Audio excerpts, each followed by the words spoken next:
ఈ షూ వచ్చేసి sketches స్పెరల్ tech. ఇందులో అయితే వీళ్ళు 3 ఫీచర్స్ అయితే ప్రొవైడ్ చేశారు. ఒకటి design to provide natural movement and hyper burst and Goodyear. ఇందులో మనకి ప్యాడ్ వచ్చేసి ఎయిర్ కూల్డ్ గోగో మ్యాట్ అయితే ప్రొవైడ్ చేయడం జరిగింది. దీన్ని ఎంఆర్పి వచ్చి 11,000 అయితే మెన్షన్ చేశారు. మనకి ఇది ఆన్లైన్లో అరౌండ్ 7,000 to 8,000 అయితే దొరుకుతుంది. వార్నింగ్ అని చెప్పి ఎక్స్ట్రీమ్ కంఫర్ట్ అయితే ప్రొవైడ్ చేశారు.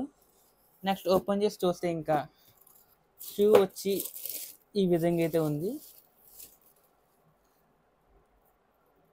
సైడ్ వెనకాల ఈ గుడ్ ఇయర్ వాళ్ళది రబ్బర్ అయితే ప్రొవైడ్ చేశారు, కానీ ఈ షూ అంత గ్రిప్పింగ్ అయితే లేదు. నేను ఒకసారి టెస్ట్ చేసి చూశాను, కొంచెం స్లిప్ అయితే అవుతుంది. ఈ వెనకాల చాలా సాఫ్ట్గా అయితే ప్రొవైడ్ అయితే చేశారు.